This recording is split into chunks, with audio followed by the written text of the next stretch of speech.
What's the word? This is Monster T-Rex, the Monster T-Rex, here with another Grand Theft Auto 5 car modification video on the armored Kuruma that's on sale right now in Grand Theft Auto Online. And I think I'm going to order mine in yellow.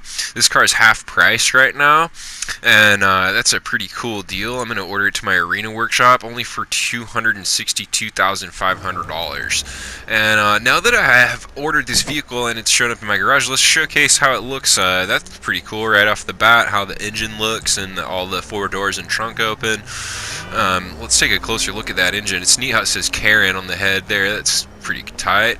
And I like the look of the taillights on this car as well, with those taillight covers aftermarket. Pretty cool looking, definitely customized out looking, already stock from the showroom. So let's just restore all these doors, and then drive over to my arena workshop, and we're going to showcase the modification options on this vehicle.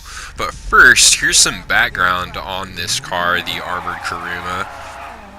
The Kuruma has a model twin cam straight 6 engine placed longitudinally in front engine, all-wheel drive layout, a rather unique distribution of the 1/3 of the engine power to the front wheels and the rest to the rear wheels. According to Southern San Andreas Super Autos, the car has a 6-speed gearbox, a top speed of 147 miles per hour, and weighs 2,866 pounds. The Kuruma features a turbo dump valve sound effect by default, although the player can add another turbo for significantly higher acceleration.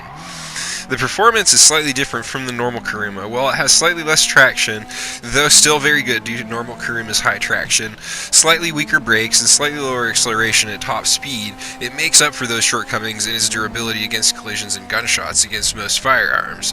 It is about 3 times as durable as the normal Kuruma. It is equipped with a bullet-resistant window layout that will rarely shatter if shot at through bullet holes will appear. This can protect the players inside the vehicle, as a bullet shot through the narrow panels will not damage the player's health to a great extent.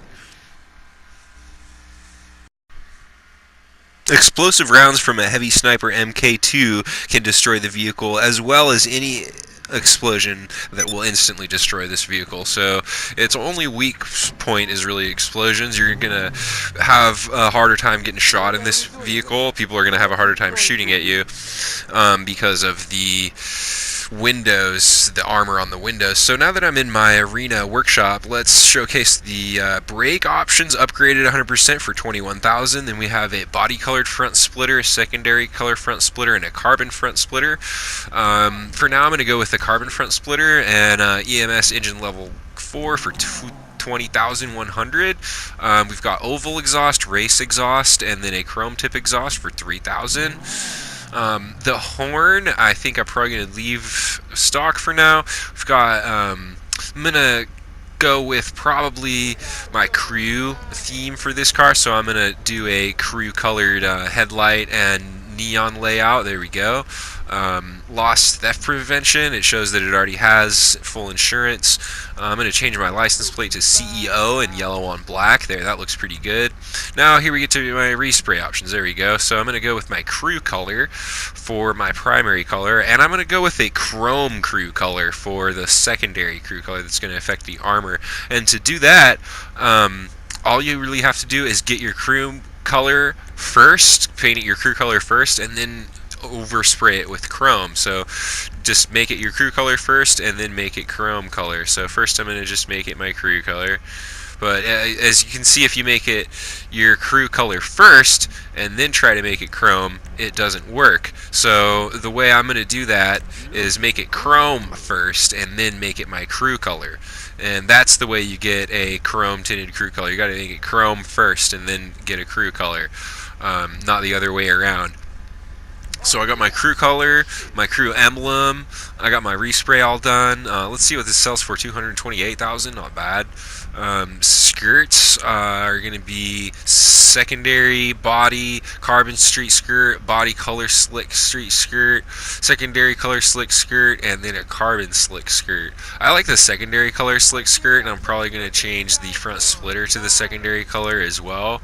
Let's shuffle through the spoilers for now. We've got secondary color, carbon wing, color-coded wing, carbon wing type 2, and GT wing. I like the look of the secondary color stock splitter, but the GT wing is much bigger, so I'm going to go with that because this is a totally modded out vehicle. So I'm going to slam it down. Race transmission for $40,000, turbo tuning for $30,000 instead of $50,000. That's kind of a discount, substantial discount, which is nice.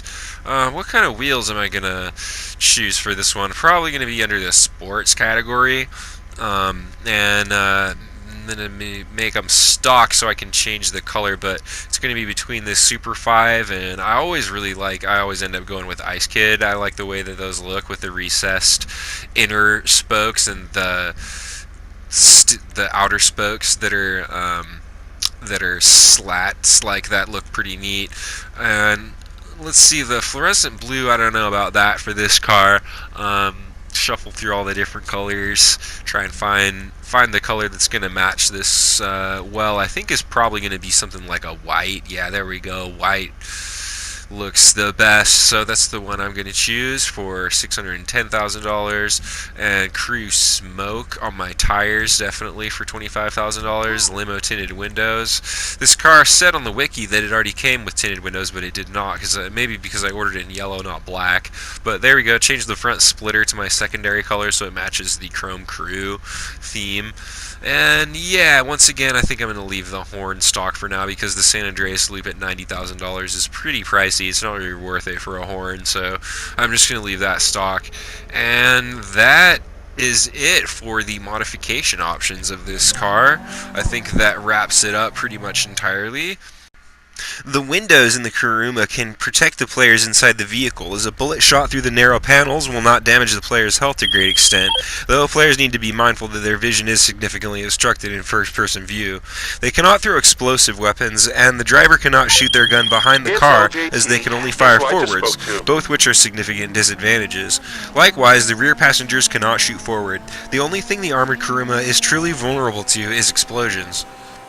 Therefore, players will have to be careful around explosions when using this vehicle. In addition, compared to the normal Kuruma, its engine produces much more torque, allowing it to ram through traffic harder and more easily than most vehicles of similar size, but at the cost of speed. Finally, the armored Kuruma is immune to crash deformation, which is an advantage that the wheels will never lock from any crash, but also a disadvantage in that the players inside may not know how damaged the Kuruma is until it starts burning.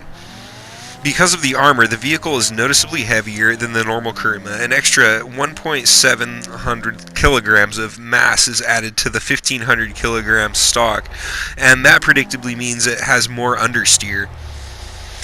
It is also slightly harder to roll on uneven terrain, although this is not very noticeable, as the normal Kuruma is quite good off-road. Furthermore, it is harder to cause a spin-out due to the armored variant having better handling than its normal counterpart. Well, guys, that pretty much sums up the review modification customization special for the armored Kuruma that's on sale right now in Grand Theft Auto Online. I'll see you next time.